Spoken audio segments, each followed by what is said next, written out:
Assalamualaikum warahmatullahi wabarakatuh. Saya Muhammad Hilmi Finda Sakti dari D4 Sistem Kelistrikan kelas 3F Politeknik Negeri Malang akan menjelaskan tentang control center. Seperti yang kita tahu, sistem tenaga listrik dibagi menjadi beberapa bagian, yaitu pembangkit, gardu induk, dan gardu distribusi. Setiap bagian-bagian ini akan di-monitoring, controlling, dan metering di control center ini. Control center ini merupakan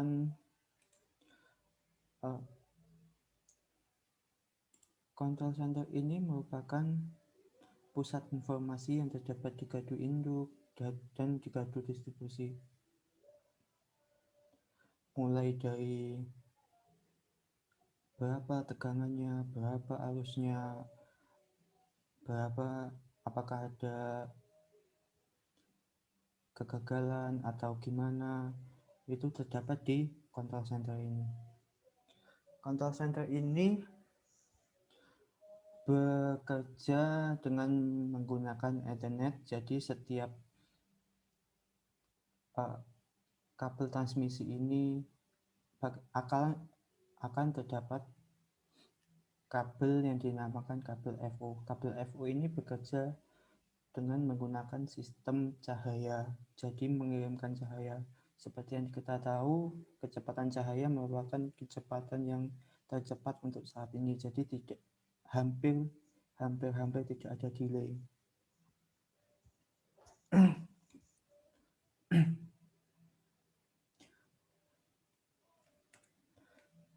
Di control center ini kira-kira dalamnya seperti ini. Di sini terdapat dua bagian, yaitu operator workstation level dan B controller level. Di operator workstation level ini terdapat PC yang digunakan untuk menampilkan hasil metering, terus controlling dan monitoring, seperti itu. Kemudian event log printer ini digunakan untuk menyimpan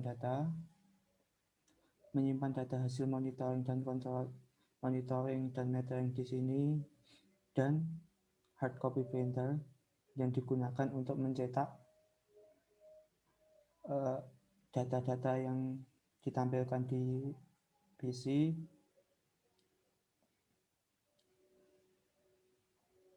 Dan kemudian pada B controller level ini terdapat controller dari CPAM, yaitu Order High Voltage Protective Relay, CPAM by Controller, CPAM Acquisition, MV Protective Relay CPAM. Di sini digunakan untuk relay pengaman tegangan tinggi, di sini untuk high voltage bay, digunakan untuk monitoring, yang di sini untuk monitoring juga, dan di sini digunakan untuk protective relay untuk medium voltage.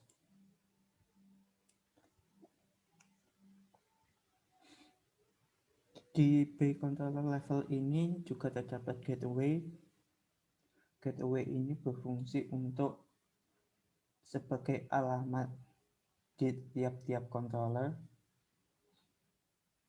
Misalnya untuk gateway ini digunakan untuk yang di sini, gateway ini yang digunakan untuk di sini, gateway ini yang digunakan untuk di sini, dan yang ini digunakan untuk di sini. Nah, gateway ini akan diatur melalui gateway yang ini.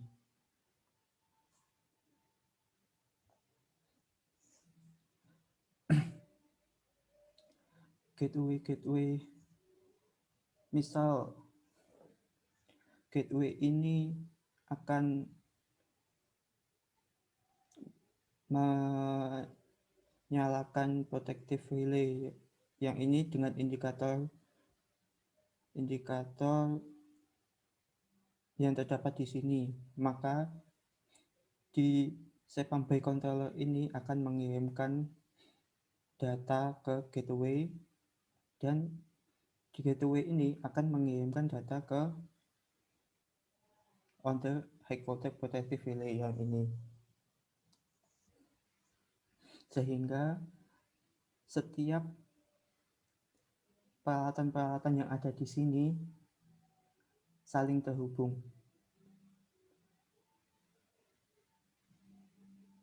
Dan semisalnya juga dari PC ini ingin memutuskan disconnecting switch untuk dilakukan perbaikan atau pemeliharaan di gardu induk yang ini misalnya, maka dari PC ini dapat langsung dikirimkan ke gateway ini, ke dispatching center dulu, kemudian dispatching center ini akan mengirimkan sinyal ke gateway. Gateway ini akan mengirimkan ke alamat ke gateway yang ini.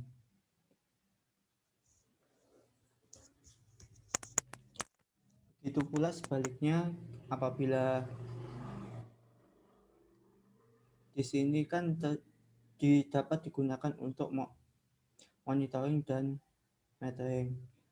Apabila ingin dilihat data hasil monitoring dan meteringnya, di sini akan dikirimkan melalui gateway yang ini, kemudian menuju ke gateway utama ke dispatching center. Dispatching center ini akan mengirimkan ke PC yang ini atau yang ini, dan setiap PC-PC yang di sini itu saling terhubung sehingga dapat dilihat data-datanya di PC ini ataupun di PC yang ini.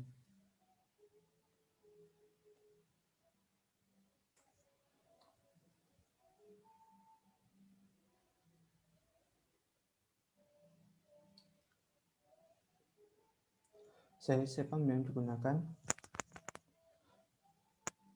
Sepam terdapat beberapa merek dari Siemens atau Schneider atau Omron dan lain-lain. Di sini saya akan mencontohkan jenis Sepam yang dari Merlin-Gerin Sepam series 80 yang merupakan produk Schneider Electric. Di Sepam Merlin-Gerin Sepam series 80 ini terdapat bagian-bagian yang digunakan, semisal untuk bagian trafo terdapat seri Sepam sendiri, di bagian motor terdapat seri Sepam sendiri, seperti ini. Di seri substation menggunakan tipe-tipe Merlin-Gerin Sepam series 80 tipe S, mulai dari S81, S82, S84.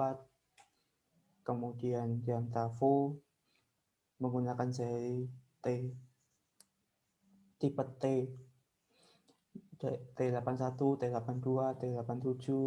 Kemudian motor tipe M, M87, M88, dan busbar B80, B83, generator G82, G87, G88, dan kapasitor C86.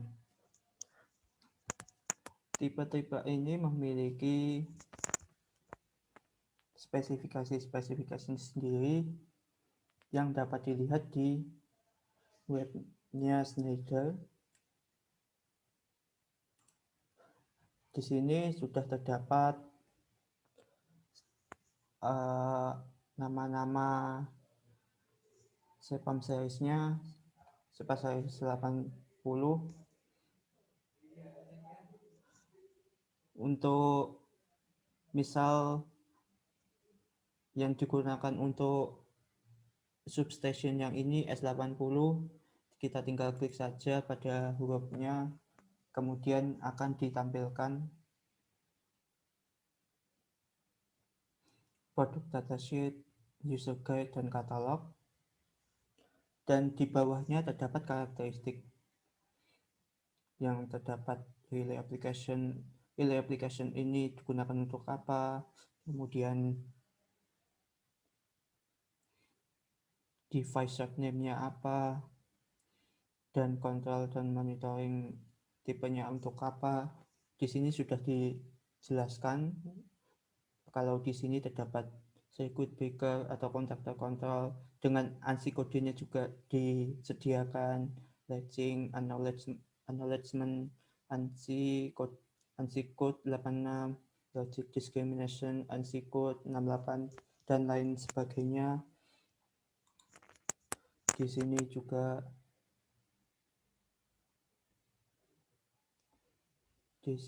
juga terdapat sepam-sepam dengan tipe yang lain yang digunakan untuk substation, terus trafo, kemudian motor, generator, dan di halaman selanjutnya terdapat untuk busbar dan untuk kapasitor, dan setiap tipe ini digunakan untuk hal-hal yang berbeda. Misalnya ini digunakan untuk generator, ya yang dikontrol dan monitoringnya yang ini berbeda dengan yang sebelumnya yang tadi.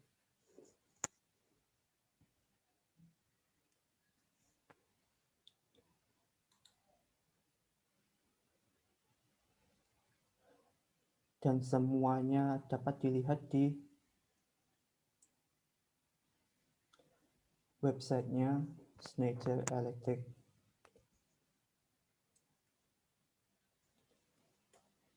Sekian dari saya. Apabila ada kesalahan kata ataupun kesalahan penjelasan dari saya mohon maaf. Wassalamualaikum warahmatullahi wabarakatuh.